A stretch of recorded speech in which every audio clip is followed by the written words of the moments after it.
Cậu nhóc này không chịu nghe lời khuyên, trời tuyết lớn mà cứ đòi lên núi săn bắn. Xích nữa bỏ mạng trên núi luôn. Tư Thần, không xong rồi. Vương Trác Nhiên và Khổng Tinh Diệu, hai người họ sáng sớm nay đã vào núi. Đến giờ vẫn chưa về. Cậu biết họ đi săn ở đâu không? Tôi từng dẫn họ đến thung lũng Vua Hiêu, nhưng nghe họ nói cũng từng qua Nhất Tuyến Thiên. Vậy đi, Vi Dân, cậu đến đội Lạc Hà, tìm vài người giỏi săn bắn lên núi hỗ trợ. Tôi cũng sẽ dẫn vài người lên núi tìm. Tôi đi hướng thung lũng Vua Hiêu, cậu đi Nhất Tuyến Thiên. Quân, tôi về tìm người ngay đây. Nhớ mặc giày vào nhé. Mang theo diêm, đèn pin và chút lương khô nữa. Chúng ta đi cứu người, nhưng đừng để mình rơi vào nguy hiểm. Tôi hiểu rồi, còn gì nữa không? Nếu không tìm được người, chiều tối nhất định phải xuống núi. Dù ai về trước, cũng phải đi tìm người chưa về nhé. Đoạn Vi Dân vội vàng rời đi. Tư Thần cũng không dám chậm trễ, vào nhà kể sơ qua cho bố. Con đồ cần thiết rồi Tiểu Niên và Đình Đông. Ngoài kia gió to lắm. Tư Thần, con cẩn thận nhé. Nếu thật sự không tìm được thì xuống núi trước. Bố, con hiểu mà, an toàn của con là trên hết. Bố ở nhà dọn dẹp đi.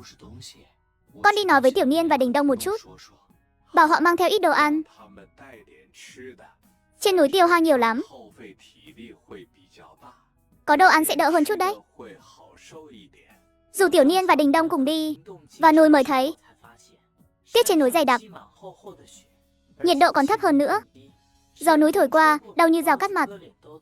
Mọi người cẩn thận, đường núi bên này gập ghềnh lắm, có chỗ trông như bằng phẳng, nhưng thực ra là hố tuyết lớn. Các cậu đi sát tôi, đừng đi lung tung, để ý xung quanh nhé. Xem có tìm được dấu vết của hai người họ không. Tư Thần, chúng ta đi lâu thế rồi mà chẳng thấy gì cả. Hay là chia nhau ra tìm đi. Không được, chia ra nguy hiểm lắm. Đừng để cứu được Vương Trác Nhiên rồi lại mất cậu. Tôi không yếu ớt thế đâu. Chơi thế này tôi vẫn tự đi được. Chưa chắc đâu nhé. Cậu không thấy trên núi lạnh hơn dưới núi nhiều à? Tuyết gió lớn quá, nhìn đường không rõ, rất dễ lạc. Bình thường từ dưới núi lên thung lũng Vua Hiêu cũng mất 2-3 tiếng. Hôm nay thời tiết tệ thế này, còn chậm hơn nữa. Đi suốt dọc đường, chẳng thấy dấu vết của Vương Trác Nhiên, nhưng lại thấy kha khá dấu chân lợn rừng chạy qua. Đột nhiên, Diệp Giáp Miên tinh mắt từ xa, nhìn thấy phía trước có một chiếc găng tay bông nằm trên tuyết. Tư Thần, cậu xem kia có phải găng tay không? Đúng thật. Tư Thần mừng rỡ bước nhanh tới. Găng tay bông này đúng là của Vương Trác Nhiên. Tư Thần từng thấy cậu ấy đeo. Tuyết lớn phủ mất một phần dấu chân, nhưng vẫn lờ mờ thấy được. Vương Trác Nhiên và Khổng Tinh Diệu đã đi qua đây. Nhìn dấu chân, hai người chắc không có vấn đề gì lớn. Xem hướng đi, hình như họ tới thung lũng Vua Hiêu.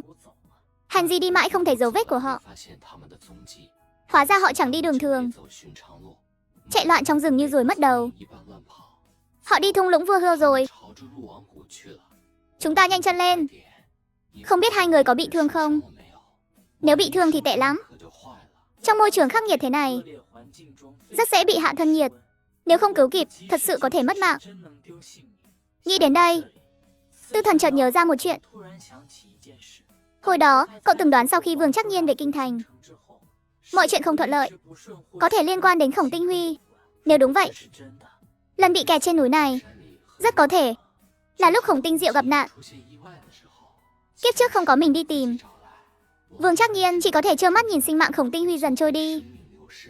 Hai người vốn là bạn thân, cậu ấy chắc chắn rất đau lòng. Cũng chính vì nỗi áy náy này mà 10 năm sau, dù biết nhà họ Khổng ngáng đường sau lưng, cậu ấy cũng chẳng nói. Càng nghĩ, Tư Thần càng thấy chuyện này rất có thể xảy ra.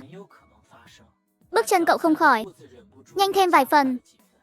Đi chưa được bao xa, cậu đột nhiên dừng bước. Vương Trác Nhiên, Khổng Tinh Diệu. Cuối cùng Tư Thần cũng thấy hai người họ. Hóa ra đang trốn trong con sông khô cạn mà cậu từng đào kho báu. Đến bên hai người, phản ứng đầu tiên của cậu là kiểm tra hơi thở của Khổng Tinh Diệu. Tôi còn sống, chỉ là chân bị chặt thôi. Khổng Tinh Diệu mở mắt, thấy Tư Thần thì nở nụ cười tê tét.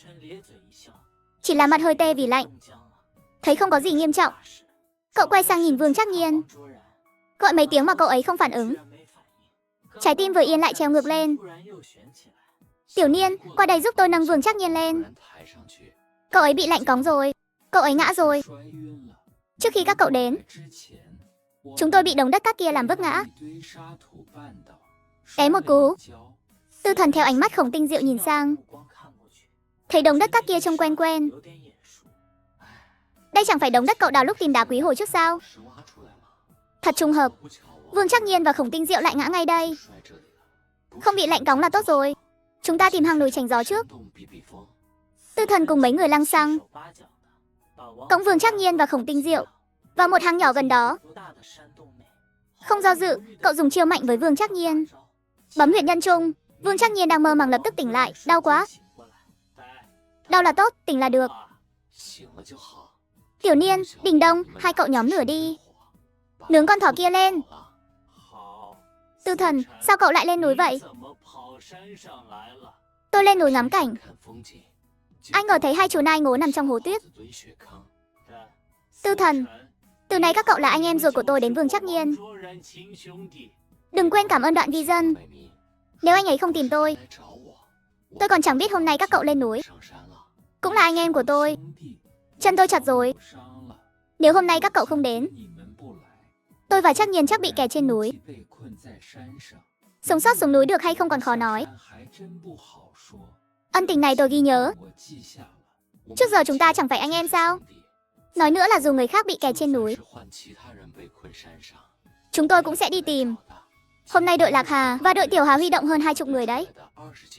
Nào, uống ngụm nước nóng rồi trò chuyện tiếp. Gặp anh em. Khách sáo làm gì? Thỏ nướng xong rồi. Lại đây ăn vài miếng, hồi sức chút nào. Vậy tôi không khách sáo nhé, thơm quá.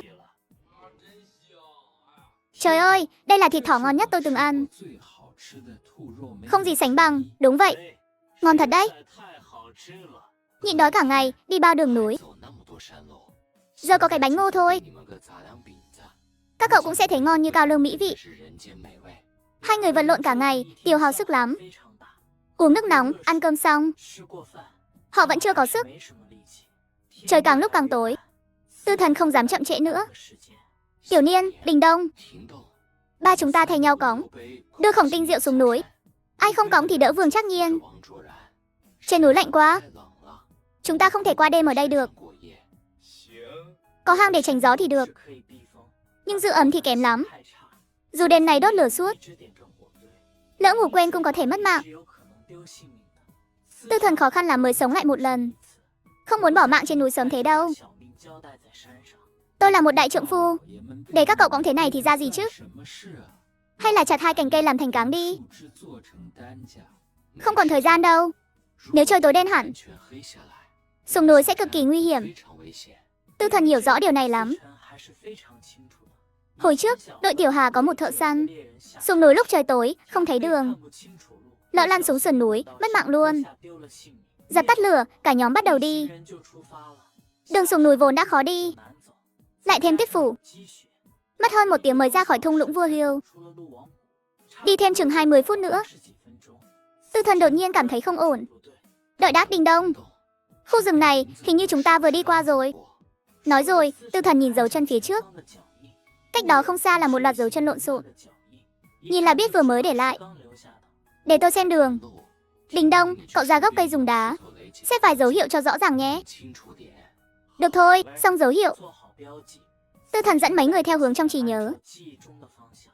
Tiếp tục đi xuống núi. Nhưng nửa tiếng sau, Tư Thần vẫn thấy dấu đá xếp bên gốc cây. Không lẽ gặp ma dựng tường rồi sao? Vận may gì thế này?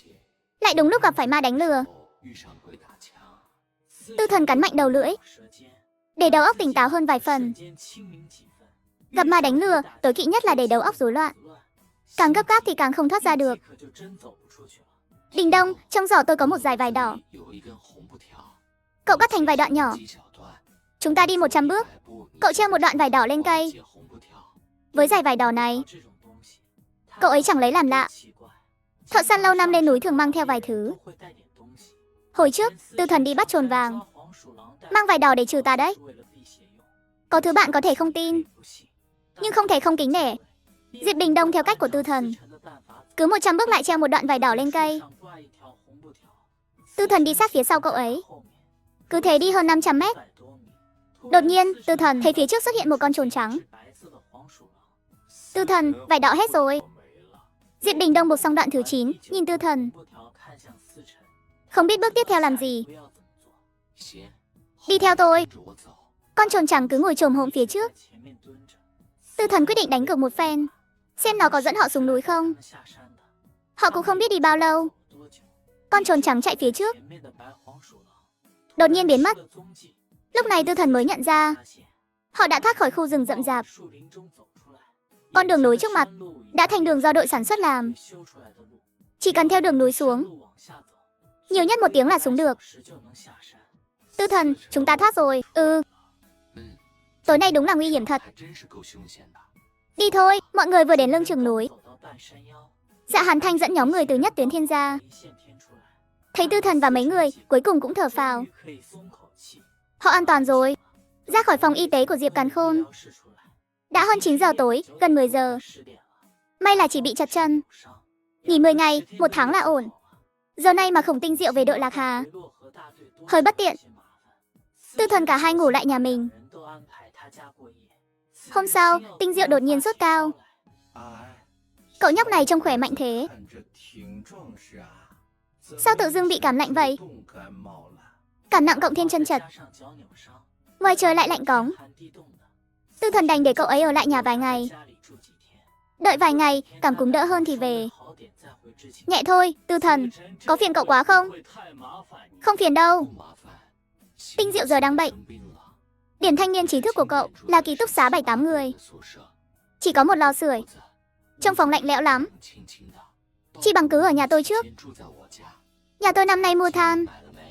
Các cậu ở phòng đông cũng ấm áp hơn, cảm cúm cũng mau khỏi hơn. Nhân lúc Khổng Tinh Diệu chuyển nước, Vương Trắc Nhiên chạy qua công xã Hồng Tinh, gửi một bức điện báo cho nhà họ Khổng, kể sơ qua chuyện Tinh Diệu gặp nạn trên núi và bị cảm nặng. Trước, cả nhà đang uống canh sườn. Đột nhiên ngoài cửa vang lên tiếng gõ gấp gáp.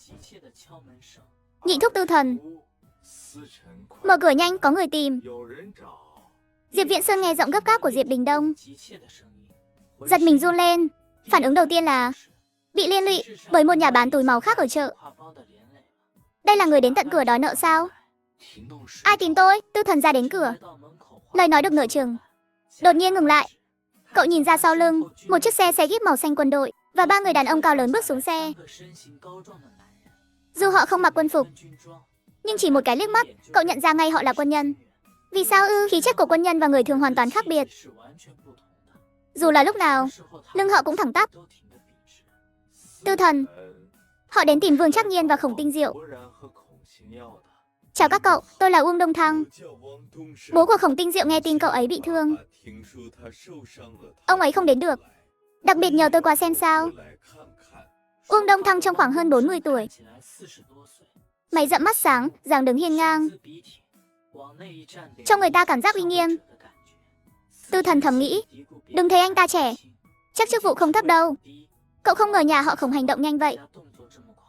Cậu biết sáng nay Vương Trắc Nhiên gửi điện báo cho nhà họ Khổng. Cậu còn nghĩ giờ thông tin liên lạc bất tiện, dù nhà họ Khổng trả lời cũng phải mất vài ngày.